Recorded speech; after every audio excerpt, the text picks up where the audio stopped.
Hello students, welcome back to my YouTube channel. आज हम लोग स्टार्ट करने वाले हैं exercise 4.2 question number 5th। Now the question number 5th is the altitude of a right triangle is 7 centimetre less than its base. इसमें क्या बोल रहा है आपसे क्वेश्चन में कि एक राइट एंगल ट्राइंगल है जिसमें एल्टीट्यूड जो है वो 7 सेंटीमीटर लेस है, किससे? उसके बेस से।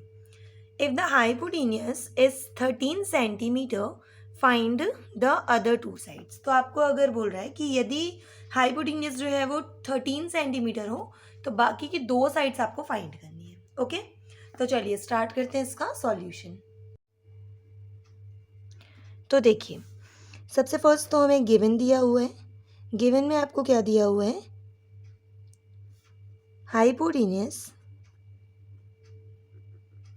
Is equals to 13 centimetre. Hypotenuse कितनी है? 13 सेंटीमीटर है। नेक्स्ट आपसे क्या बोल रहा है कि लेट कर लेते हैं फर्स्ट हम लोग कि the base of a triangle, the base of right triangle is equals to x. अगर जो बेस है वो एक्स है तो देखिए, अकॉर्डिंग टू द क्वेश्चन आपसे बोला है कि जो लेंथ होगी या फिर एल्टीट्यूड जो होगा, ठीक है, मैं इसको एल्टीट्यूड लिख दे रही हूँ, एल्टीट्यूड ऑफ राइट ट्राइंगल। तो देखिए, जो एल्टीट्यूड है वो बेस से क्या है? 7 सेंटीमीटर लेस देन है, तो आपका एल्टीट्यूड हो जाएगा x-7।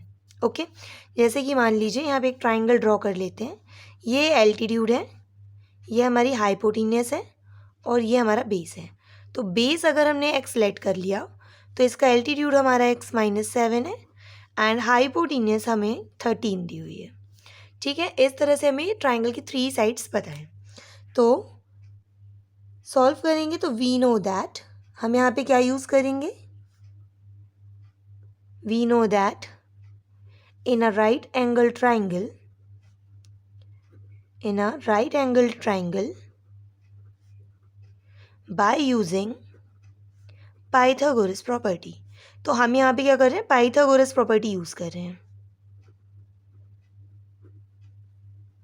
पाइथागोरस प्रॉपर्टी यूज़ करेंगे तो क्या होती है Pythagoras property? Square of hypotenuse is equals to sum of square of other legs, मतलब परपेंडिकुलर का स्क्वायर प्लस बेस स्क्वायर। तो ये हमारी एच है, ये हमारा पी है परपेंडिकुलर, और ये हमारा बेस है। तो देखिए, एच की जगह पे हम पुट करेंगे 13 का स्क्वायर, परपेंडिकुलर है x-7 का स्क्वायर एंड बेस है आपका एक्स स्क्वायर। अब इसको सॉल्व करते हैं तो आप यहाँ पे देखेंगे 13 स्क्वायर करने पर आएगा 13 इंटू 13 169। x-7 का होल स्क्वायर का फॉर्मूला यूज़ करेंगे यहाँ पे। तो a माइनस बी का होल स्क्वायर क्या होता है? a square plus B square, मतलब 7 का square minus 2ab plus x square. ठीक है, a की जगह पे x है एंड b की जगह पे 7 है, तो कंफ्यूज मत होइएगा आप लोग। अब देखिए, 7 का स्क्वायर करेंगे तो ये हो जाएगा 7 का स्क्वायर 49, 2 7 ज़ा आपका यहाँ पर आ जाएगा 14x plus x square equals to 169। ठीक है, अब हम लोग क्या करते हैं? 169 को भी इस तरफ राइट साइड में ट्रांसपोज कर लेते हैं। तो एक्स स्क्वायर लाइक टर्म्स है, तो ये हो जाएगा 2x square minus 14x plus 49। ये 169 राइट साइड में आएगा तो ये माइनस का 169 हो जाएगा। इज इक्वल में क्या बचा आपका? 0। तो ये हो जाएगा 2x स्क्वायर माइनस 14x। अब देखिए, प्लस 49 और माइनस 169, तो प्लस माइनस क्या होगा? माइनस होगा, और हमेशा बड़े डिजिट का साइन आता है, इसलिए 169 बड़ा है तो यहाँ माइनस आ जाएगा। ओके, माइनस करेंगे, 9 में से 9 गया 0, 16 से 4 गया तो 12। अब हम क्या कर सकते हैं? 2 डिवाइडेड बोथ साइड। अगर हम दोनों ही साइड्स में 2 का डिवाइड कर दें तो इस तरफ से 2 हट जाएगा और 0 में 2 का डिवाइड होगा तो 0 ही रहेगा, उसमें कोई फ़र्क नहीं पड़ेगा। तो यहाँ पे 2 का डिवाइड करेंगे, एक्स स्क्वायर 14 में होगा तो 7 आ जाएगा, इसी तरह इसमें करेंगे तो 60। ठीक है, अब हमें ऐसे दो नंबर ढूंढने हैं जिसका मल्टीप्लिकेशन करने में 60 आता हो और उन्हीं दो नंबर को प्लस या माइनस करने पर हमें 7 मिल जाए। तो देखिए, 60 किसका किसका मल्टीपल होता है? तो हम बोल सकते हैं फर्स्ट 10 6 ज़ा 60, बट 10 और 6 माइनस करने में 4 आएंगे, प्लस करने में 16 आएंगे, तो 10 6 नहीं हो सकता। आप 12 देखते हैं, तो 12 5 से 60 एंड 12 में से 5 गया तो 7, ये हमारे इसको सेटिस्फाई कर रही है, ठीक है ना। तो अब आप क्या करोगे, इसको फैक्टराइज करोगे, एक्स स्क्वायर माइनस, अब देखिए यहाँ माइनस साइन आ रहा है तो 12 माइनस का होगा, 5 इसका प्लस का होगा, -60। तो ये आप इन दोनों में से x कॉमन ले लेंगे तो x -12 बचेगा, यहाँ से आप 5 कॉमन ले लेंगे तो x -12 बचेगा, तो आ जाएगा x -12 कॉमन, तो आपका हो जाएगा x + 5 = 0। अब हमें यहाँ पे x की दो वैल्यूज़ मिलेंगी, तो फर्स्ट तो मिलेगी x -12 = 0 and second x + 5 = 0। So x = -12 इस साइड आएगा तो क्या हो जाएगा, प्लस का 12 सॉरी, एंड x = +5 इधर आएगा तो ये -5 हो जाएगा। अब जबकि हम ये जानते हैं कि जो लेंथ होती है वो निगेटिव नहीं हो सकती, तो हम इसको क्या करेंगे, निगलेक्ट कर देंगे। ओके, निगलेक्ट इसलिए करते हैं क्योंकि निगेटिव वैल्यू नहीं आ सकती, तो हम क्या लेके चलेंगे, now the base of right triangle equals to 12 centimeter, okay, and the altitude of right triangle, तो altitude क्या है, 5 लेस देन, तो कितना आ जाएगा आपका 7 सेंटीमीटर। तो ये आ गई हमारी दोनों अदर साइड्स। आई होप आप सभी को क्वेश्चन नंबर 5 ईजिली समझ में आ गया होगा। तो चलिए अब हम स्टार्ट करते हैं हमारा क्वेश्चन नंबर 6 का solution. Now the question number 6 is a cottage industry produce a certain number of pottery articles, ठीक है। तो यहाँ पे बोल रहा है कि एक कॉटेज इंडस्ट्री है जो क्या प्रोड्यूस कर रही है, number of poetry articles in a day, दिन में प्रोड्यूस कर रही है। It was observed on a particular day that the cost of production of each article was 3 more than and twice the number of article produced on that day।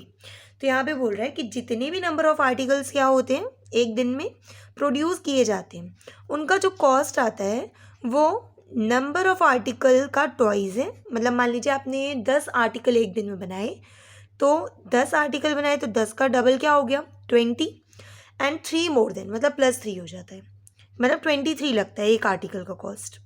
फिर बोल रहे हैं if the total cost of production on that day was 90 rupees, तो cost का कितना आ रहा है यहाँ पे, प्रोडक्शन का कॉस्ट 90 रुपीज़। तो पूछ रहा है find the number of articles produced, the cost of each article. तो पहला तो पूछ रहा है कि नंबर ऑफ आर्टिकल्स कितने हैं आप ये बताइए, एंड दूसरा पूछ रहा है कि ईच आर्टिकल का कॉस्ट प्राइस क्या है, आपको ये दोनों चीज़ें बतानी है, ठीक है। तो चलिए स्टार्ट करते हैं 6th का solution. Now first we let, क्या लेट कर लेते हैं हम लोग, फर्स्ट हम लोग लेट कर लेते हैं number of articles, the number of article produced in a day is equals to x, ठीक है। x आर्टिकल्स हम मान लेते हैं कि प्रोड्यूस किए जाते हैं, बनाए जाते हैं। अब आगे आपसे बोल रहा है the cost of each article, तो हर एक आर्टिकल की जो कॉस्ट प्राइस है वो कितनी है, twice of the number of article, मतलब 2 × x एंड 3 more than, तो ये हो जाएगा 2x + 3। इसके बाद अकॉर्डिंग टू द क्वेश्चन,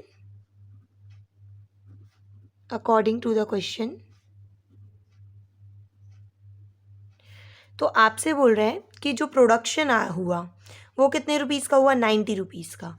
तो ये जो प्रोडक्शन हो रहा है, तो भाई पहला तो इसमें ये ज़रूरी है कि हमें पता होना चाहिए नंबर ऑफ आर्टिकल कितने मतलब बनाए जा रहे हैं, and multiply cost of each article, हर एक आर्टिकल का जो कॉस्ट प्राइस है उसको मल्टीपल करेंगे हम लोग, ठीक है। तो नंबर ऑफ आर्टिकल्स आप देख सकते हैं, हमने x माना है, कॉस्ट ऑफ ईच आर्टिकल हमने निकाला है 2x + 3 इज इक्वल्स टू 90। दोनों का सॉल्व कर लीजिए, 2x² + 3x - 90 = 0। ओके, अब आप यहाँ पे देखिए फर्स्ट एंड लास्ट टर्म का मल्टीपल हमारा नंबर आना चाहिए फिर मिडिल स्प्लिटिंग टर्म में। तो देखिए 2 9 हो जाएगा 18, मतलब 180 आ जाएगा आपका मल्टीप्लिकेशन करने में, एंड प्लस या माइनस करें उसी नंबर को तो आएगा 3।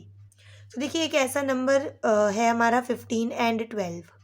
15 इंटू 12 करने पर हमारा 180 आता है, 15 से 12 माइनस करने में आपका 3 बचता है। आप चाहें तो मैंने जैसे प्राइम फैक्टराइजेशन मेथड से समझाया है वो भी आप उससे भी करके देख सकते हैं। ये हो जाएगा हमारा 2x², प्लस साइन आ रहा है तो 15 पॉजिटिव रहेगा, 12 नेगेटिव रहेगा, -90 इक्वल्स टू 0। यहाँ से हमारा x कॉमन जाएगा तो यहाँ पे x गया तो 2x + 15 बचेगा। इसी तरह इन दोनों में क्या जाएगा, 6 कॉमन जाएगा, 6 2 जा 12, x का x, यहाँ माइनस साइन आप कॉमन लीजिएगा क्योंकि दोनों में माइनस आ रहा है। ओके, इसके बाद 6 1 जा 6, 6 5 जा 30 इक्वल्स टू 0। तो ये आ गया हमारा। ठीक है, अब क्या करेंगे, दोनों ही 2x + 15 दोनों ही टर्म्स में आ रहा है तो ये कॉमन आ जाएगा, एंड x - 6 इक्वल्स टू 0 बचेगा। अब सॉल्व करते हैं इसको, तो 2x + 15 is equals to 0 and x - 6 is equals to 0। तो यहाँ पे x की वैल्यू होगी 15 - 15 डिवाइडेड बाय 2, एंड यहाँ पर x की वैल्यू हो जाएगी 6। अब आप देख सकते हैं अगर नंबर ऑफ आर्टिकल, तो भाई आधा अधूरा आर्टिकल तो कोई छापेगा नहीं। ठीक है, तो यहाँ पर देखिए प्रोड्यूस करना है तो यहाँ पे पोइट्री आर्टिकल जो है वो हाफ तो होगा नहीं पहली बात, और दूसरा नेगेटिव नहीं होता, तो हम ये वाली वैल्यू लेके चलेंगे और इसको क्या कर देंगे, इसको हम कर देंगे निगलेक्ट। ठीक है, आई होप आप सभी को समझ में आ गया होगा हम बार बार इसको निगलेक्ट क्यों कर रहे हैं। अब इसके बाद हम क्या ले लेंगे कि the number of article produced in a day, the number of article produced in a day equals to 6, then the cost of each article, तो हर एक की कॉस्ट कितनी है 2x + 3, तो 2 × 6 + 3, x की वैल्यू हमने पुटअप कर दी, 2 6 12 + 3 कितना हो जाएगा आपका 15। तो ये आ गया हमारा दोनों आंसर्स।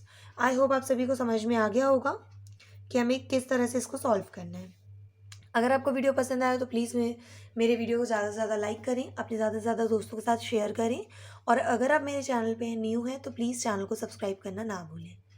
मैंने देखा है कि काफ़ी सारे व्यूज़ आते हैं बट उसमें बिल्कुल भी लाइक्स नहीं होते हैं, तो प्लीज़ मेरी आपसे एक ही रिक्वेस्ट है, प्लीज़ आप लाइक करना मत भूलिएगा।